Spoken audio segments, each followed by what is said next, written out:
Good afternoon and welcome to the memorial service for Professor Angelo Perna, our colleague and friend who passed away on July 1st this year at the age of 88 after a long illness. My name is Moshe Kam. I serve as Dean of the Noah College of Engineering, where Professor Perna served as educator, researcher, and mentor for more than 50 years. He was a pillar of the Department of Chemical and Materials Engineering, and among the many lasting contributions he made to this department and its students, I would like to mention in particular the NJIT Pilot Scale Unit Operations Laboratory, a remarkable facility which continues to serve NJIT's students to this day, epitomizing the ethos of NJIT and the Noah College of Engineering by providing a variety of realistic, hands-on experiences and by preparing our students to tackle the complex challenges of the industry and the market space. We will come back to this lab a little bit later. Among Professor Perna's many other duties at NJIT, he was the long-time director of the NJIT Ronald McNair Post-Baccalaureate Achievement Program. This program identifies and nurtures undergraduate students toward future doctoral studies, and many of its graduates come from groups that are underrepresented in engineering and science. We will come back to the McNair program as well. Professor Perna, as his colleagues witnessed, was highly active here until his last days. He was involved in all aspects of NJIT life: education, research, retention, recruitment, governance, and long-term planning. He had a large group of followers among NJIT's alumni, many of whom kept professional ties with him, sometimes many decades after graduation. Alumni often came looking for him at annual reunions and mentioned him in letters and articles as a key influencer who helped them choose engineering as a career path and prepare them for professional success. Indeed, Professor Perna's principal legacy is the generations of NJIT students who owe him the training and the careful preparation that launched their rewarding careers and positioned them to make a mark in a highly competitive environment. We will hear this afternoon from members of the NJIT community, colleagues, administrators, students, and peers of Professor Perna, as well as from his family. I would like to invite to speak first the president of NJIT, Dr. Joel Bloom, who was a longtime friend and peer of Angelo Perna. President Bloom. Thank you, Moshe. And let me start by thanking all of you who are participating in today's memorial service for our dear colleague, Angie Perna, and thank Moshe Kam and Mike Smolin and others for putting on this very important memorial event for our university. I think about Angie Perna in three time frames, if you will. Coming there in 1990 and having met Angie as then one of the leaders of our Center for Pre-College Education.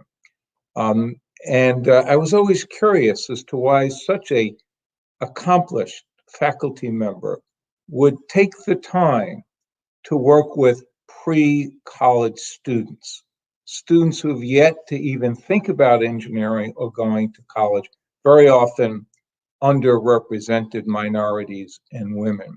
And over time, experiencing those times in the pre-college program with Angie, I began to understand his dedication, his empathy, and his commitment to those who would find engineering, particularly chemical engineering, a challenge.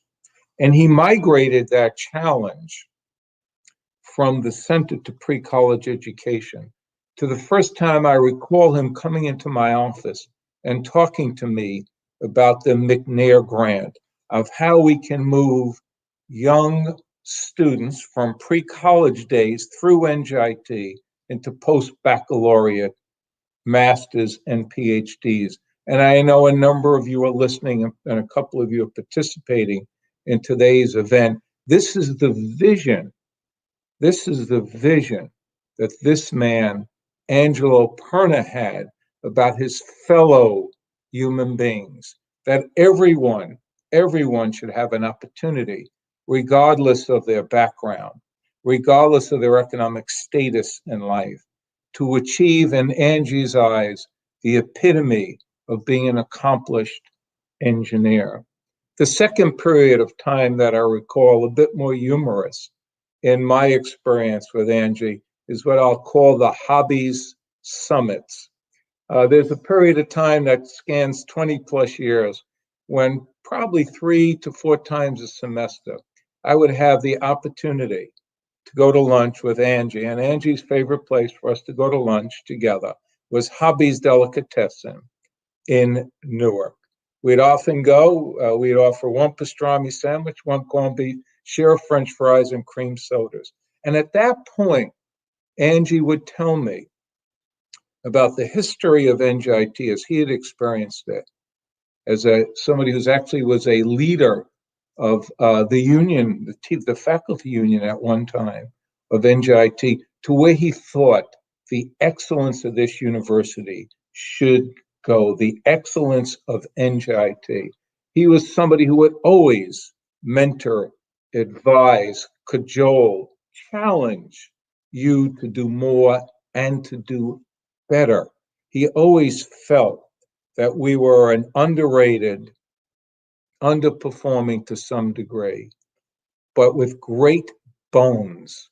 He was somebody who would talk about the chemistry of NJIT, its faculty, its students, its leadership, its alumni, and how we would and could and do much better.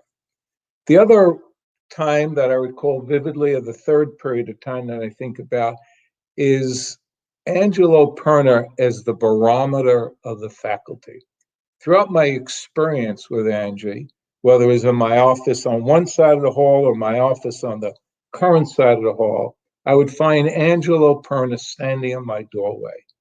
And he was very often there to give me, in his opinion, what the rest of the campus, particularly the faculty, and very often the students as well, because he always engaged the students, what they were thinking, what we needed to do, where we needed to challenge ourselves, what programs we had to start, who we needed to help.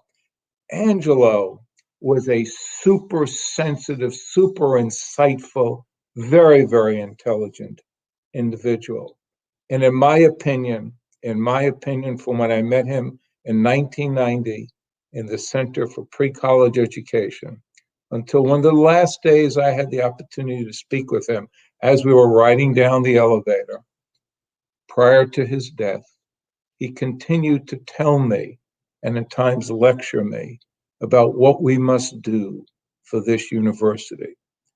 So, Angelo, I know you will be forever missed. Just seeing your pictures in the early preview of the start of this memorial service just brought back a lot of great memories and significant sadness, and missing you personally, knowing that the profession of teaching and learning and our students, we are missing you, and knowing that you will be forever in our memories as an outstanding, hardworking, highly committed member of the NJIT community. Please rest in peace. Thank you. Thank you, President Bloom. Our second speaker, Robert Cohen, is a 3-time alumnus of NJIT, holding both undergraduate and advanced degrees. He has known Professor Perna through the many years of Mr. Cohen's dedicated volunteering as an alumnus and friend of NCE and NJIT. Mr. Cohen is President, Digital Robotics and Enabling Technologies at Stryker Corporation and the current chair of the NJIT Board of Trustees. We invite him now to share with us some of his experiences and memories from interactions with Professor Perna. Thank you, Moshe. First, congratulations to you and everyone else for putting on this event. I was trying to think, gosh, if it wasn't COVID, would we be having an event like this? And And I remember back in July, and I heard the news, and I remember also back in July reading the obituaries, and, you look now and, I'll tell you the thing that's top of mind to me always is it probably didn't do Angie justice. His contribution, the impact that he made, is really that remarkable, that simple words. I wish there could be, hundreds of people together and just share for a moment.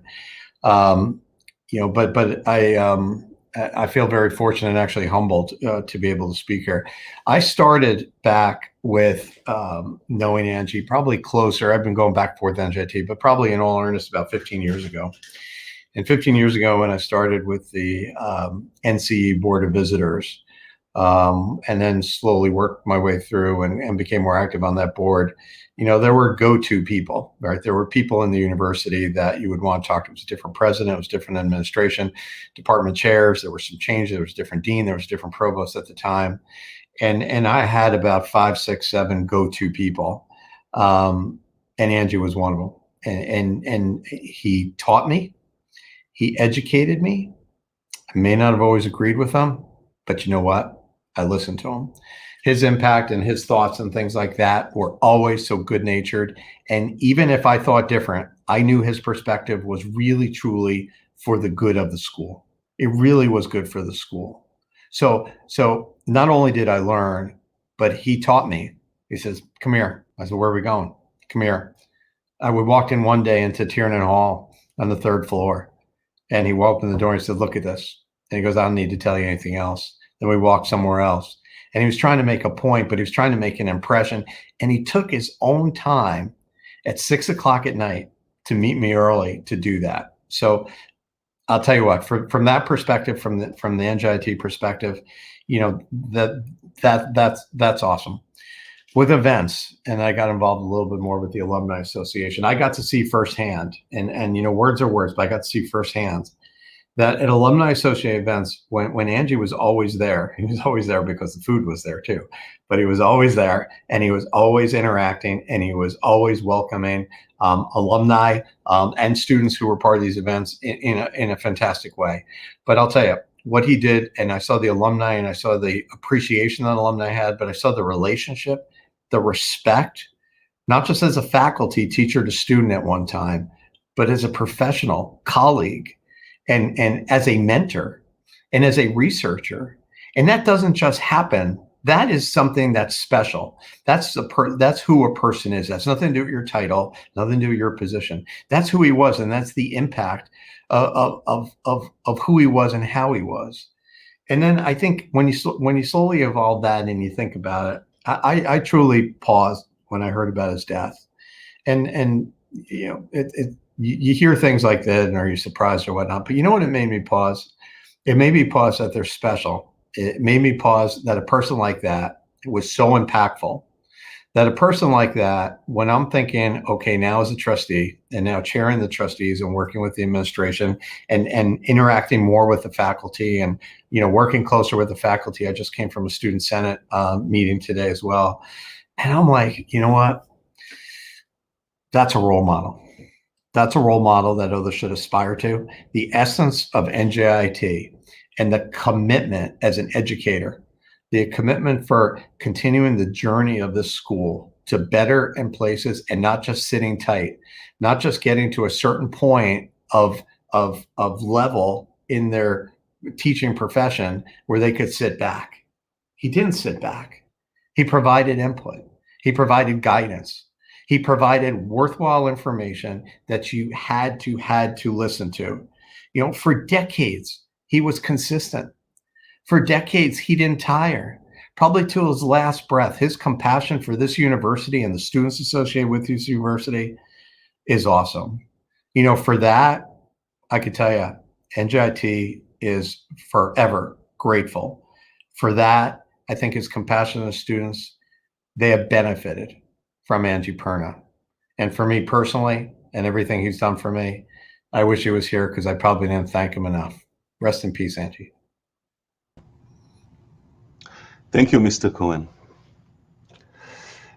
Representing Professor Perna's faculty colleagues is Professor Basil Baltzis.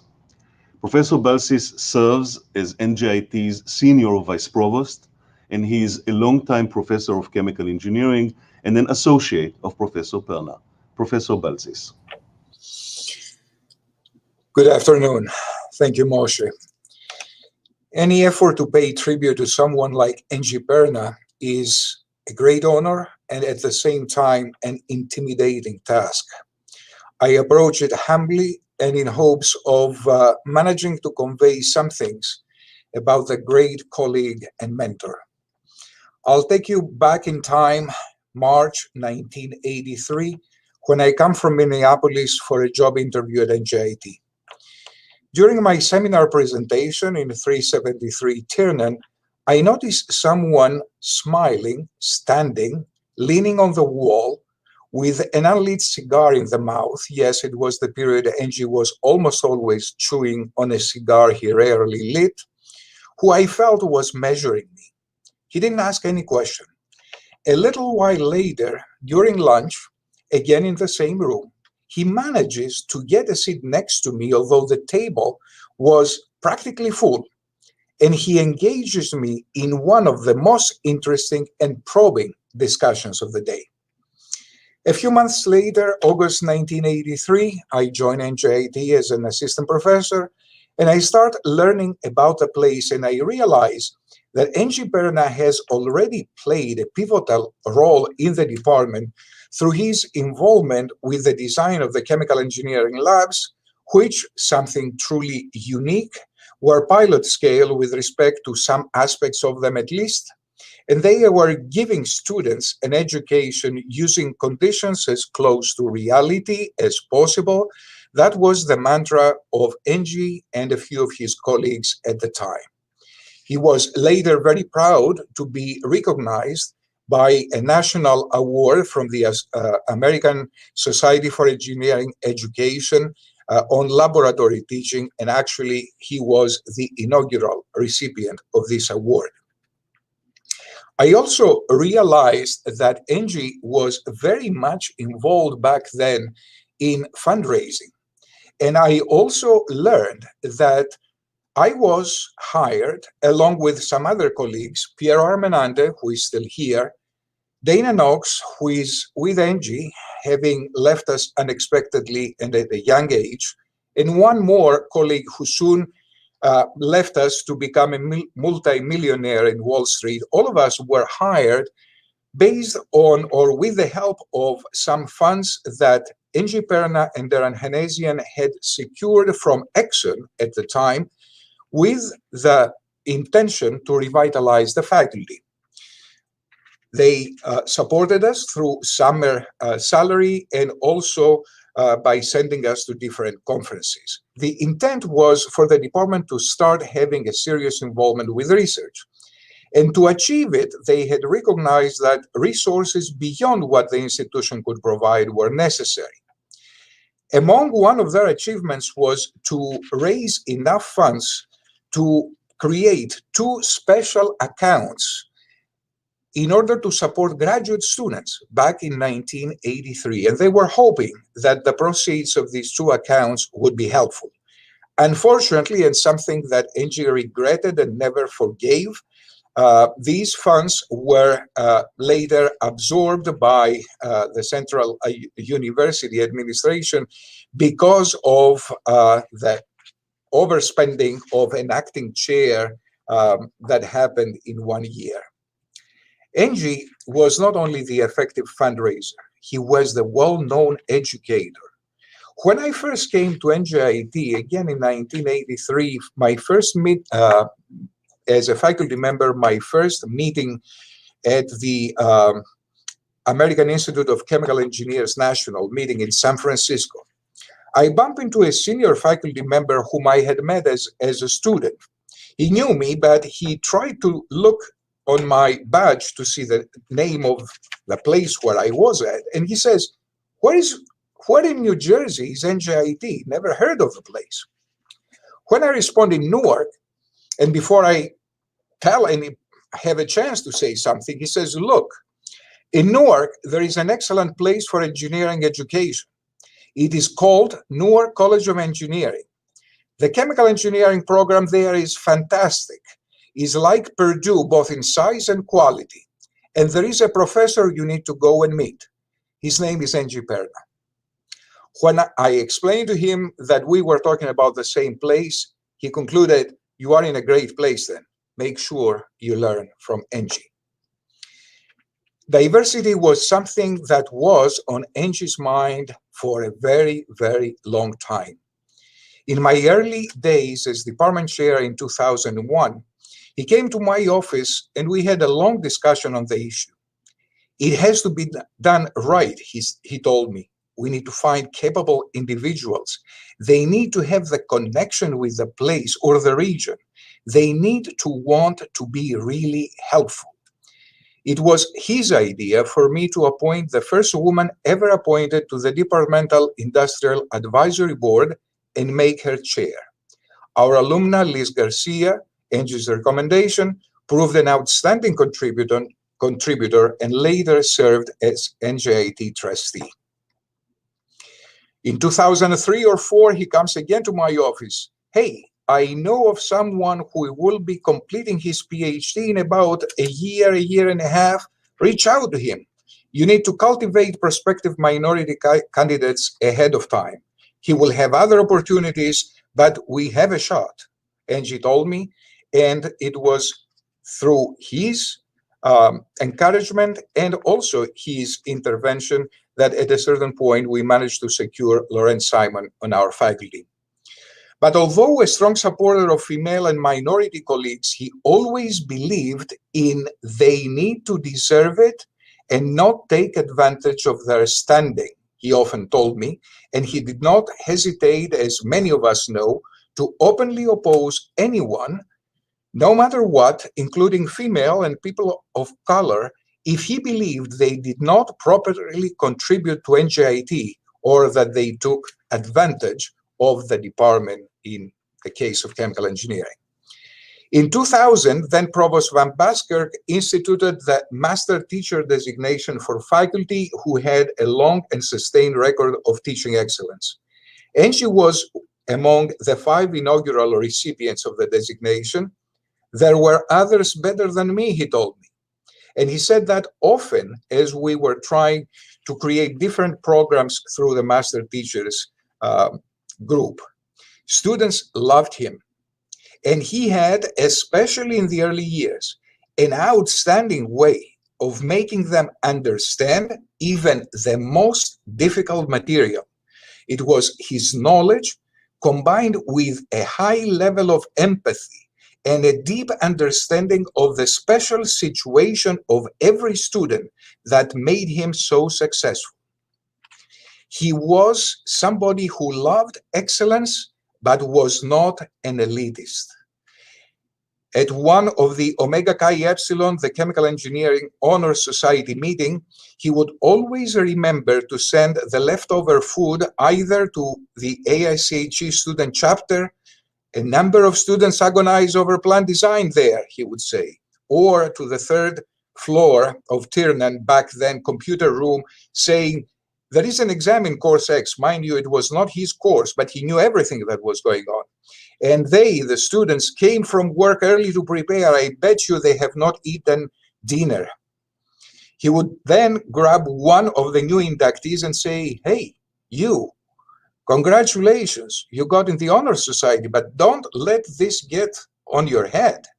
Your fellow students and chemical engineers are equal to us. We have to help each other all the time. He never stopped following the career of alumni. He felt so proud when he was introducing them to departmental fellowship awards supported by donations coming from their companies. Once a student of Engie, you remained a student for life, and he was so proud of so many. The McNair program was something that gave him one of the greatest satisfactions of his career, and he managed to help people of underrepresented groups get involved with research and later continue to completing advanced degrees. His mentoring, father-like but also tough when needed, was always well received and effective. I'm telling you, Basil, I can still understand the difficulties they face and their needs, but I cannot understand how they learn anymore, he would tell me about the students in his very last years. We need to understand how they learn. This will be the key for our colleagues. If they want to be teachers, they have to understand how people learn now. It was always one of his concerns, but he would again conclude the discussion with optimism. Hey, they will figure it out. I'm sure they will. And yes, Angie, they will. May your memory be a blessing on the department and the university you so loved. Thank you. Thank you, Professor Baltzis. Among the many graduates of NJIT who kept close professional ties with Professor Perna over the years, we will hear today from General Ellen Polikovsky, United States Air Force retired.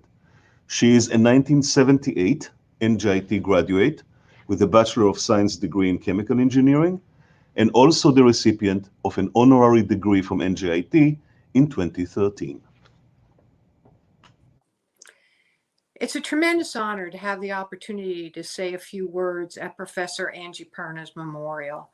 I first met Angie in 1974 when I was a freshman entering Newark College of Engineering. And it was a very exciting time for me, and it was also a very challenging time. It is a different experience at NJIT than it was in high school. And that was true for most freshmen, but especially for the women, as we often found ourselves as the only woman in the room in a classroom full of men. Angie first introduced himself to me at Tiernan Hall and asked me what my major was. And when I told him I was a chemical engineer, he was very excited because he was the chemical engineering professor. And he made me feel like family. And for the next 4 years, he took care of me and he made sure that I had the right opportunities. And he also challenged me. And if you knew Angie, it was very difficult to say no when he asked you to take on a little bit of extra lab work or to help with a student council activity. The entire class of 1978 felt very special to Angie Perna. He was the advisor for the student chapter of the American Institute of Chemical Engineers. And he really guided the chapter, introduced us to people in industry, and gave us the opportunity to get the broader experience of the chemical engineering community in the United States. But he was not unique in how he treated the class of 1978. He treated every student and every faculty member the same way that he treated us. And it didn't end when you graduated. Angie followed my career for the entire time that I was in the Air Force. He would often call me and ask me to help a student or a recent graduate, or he would seek feedback from me on how they could improve the curriculum. And Angie was an engineer's engineer. He dedicated his time to ensuring that all chemical engineering graduates could make an immediate contribution to the chemical processing industry. When an MIT grad once said to me that he thought that NJIT was a blue-collar engineering school, I immediately thought of Angie. And I said to him, if by that you mean that NJIT grads are ready to roll up their sleeves and do real engineering work, then you're absolutely right. Because that's what Angie was all about, producing good, solid engineers. Angie bled the blue and black of NJIT. But it wasn't its facilities or its laboratories. It was us, the faculty, the students, and the graduates of NJIT. He gave us his heart and soul. And his legacy will live on in all of us, in our accomplishments, and our dedication to NJIT. Godspeed, Angie. Thank you, General Polikovsky. We mentioned earlier the NJIT Ronald McNair Post-Baccalaureate Achievement Program. Miss Sana Nassim, now Dr. Sana Nassim, graduated in biomedical engineering from NJIT and the McNair program in 2015 with a Bachelor of Science degree. She continued to doctoral studies in Florida International University, recently earning a PhD degree for her studies in cardiovascular mechanobiology. I am deeply honored to speak at Dr. Perna's memorial. I first met Dr. Perna when I was a sophomore at NJIT. My first interaction with Dr. Perna was during the interview to be part of the McNair program. I had an instant feeling that Dr. Perna understood the person I was and believed in my potentials before I did. Dr. Perna has always been passionate about the McNair program and the values it holds to generate next generation of scientists among minorities. I still vividly remember the first day of McNair program. He showed us tough love, yet we could see how much he cared about us as humans and our goals in life. Personally, Dr. Perna pushed me out of my comfort zone. He pushed me to take on things I wasn't sure if I could handle. He definitely have been one of the key people who curved my speaking skills and helped me become a better communicator, not just as a scientist, but as in life. He knew that I was more than just a naive and shy little girl. I thank Dr. Perna with all my heart for his constant love, support, and encouragement. Thank you for being tough on us at times when we needed it. And your teachings will remain with us as we go along in our life's journey. Your words will remain not just with me, but with every life you have touched.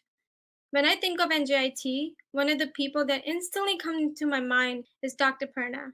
He was such a wonderful mentor, teacher, and a caretaker to so many students. I remember oftentimes when I went to see him at the McNair office to literally just talk about anything, life, school, research, relationships, or even religion. You name it.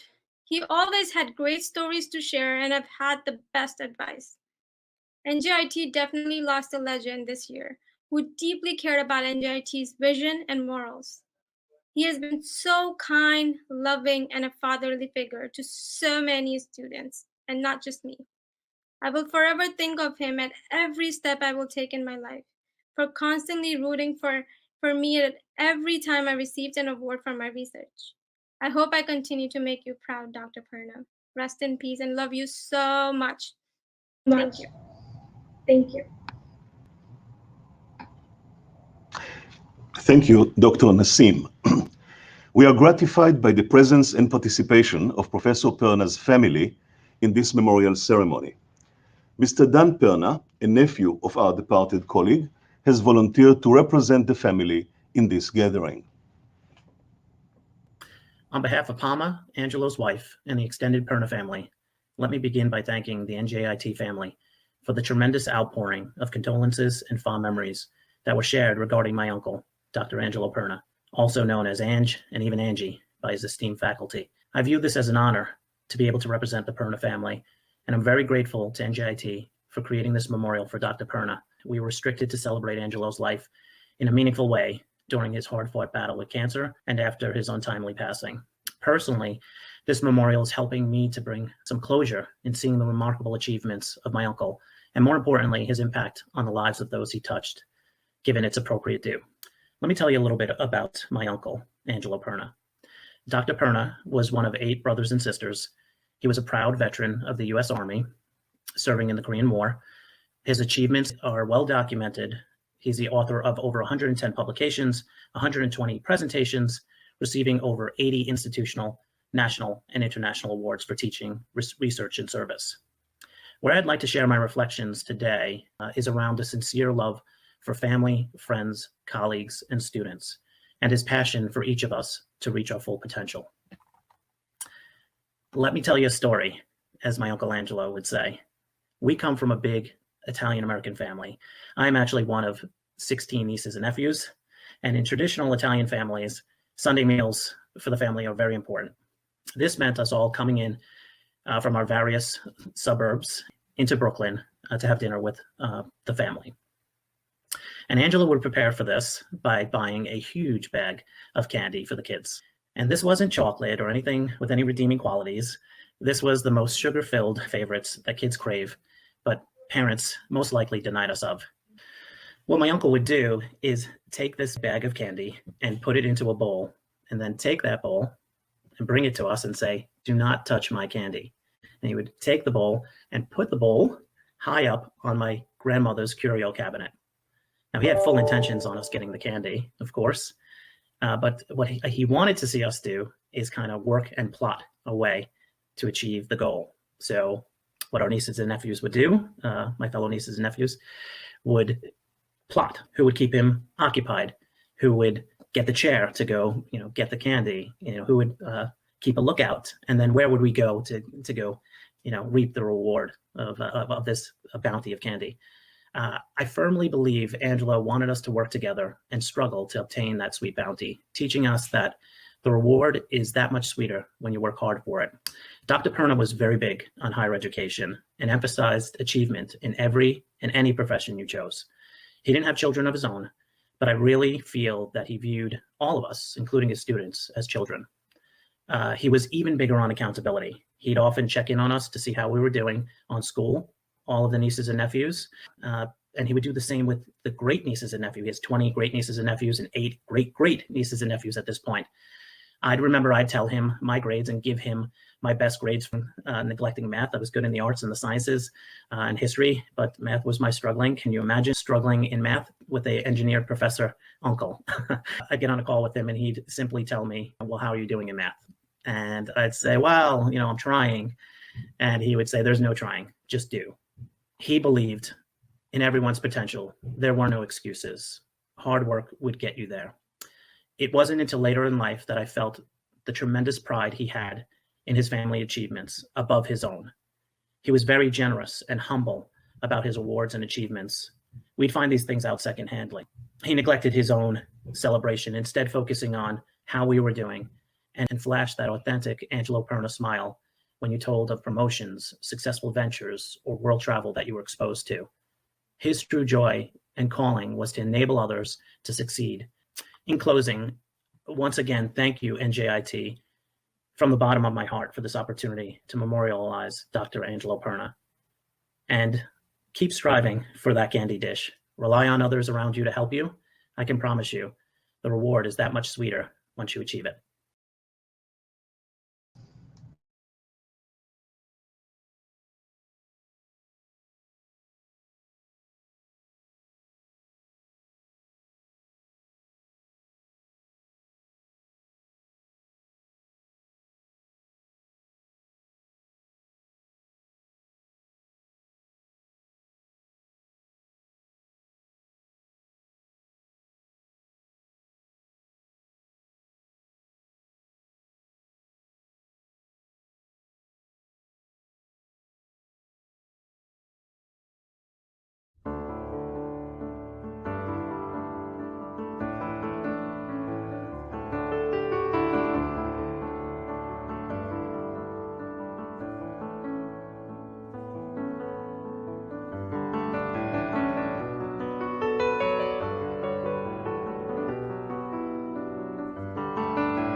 Before concluding, I wish to thank all our speakers, as well as the individuals who made this event possible.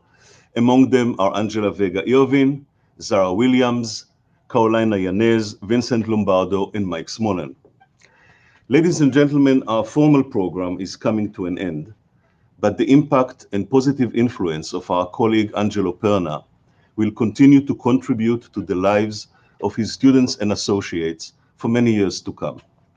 We at NJIT have established a fund to expand the scientific capabilities and reach of the Unit Operations Laboratory, and if you wish to be part of this effort, we provide the details below in this frame, right here. As mournful and sad as we are due to Professor Perna's departure, we are consoled at least a bit by knowing that his legacy and his good deeds will continue to be with us at NJIT and wherever a student of Professor Perna professes engineering in New Jersey and around the nation and for years and decades to come. Thank you, good evening, and Godspeed.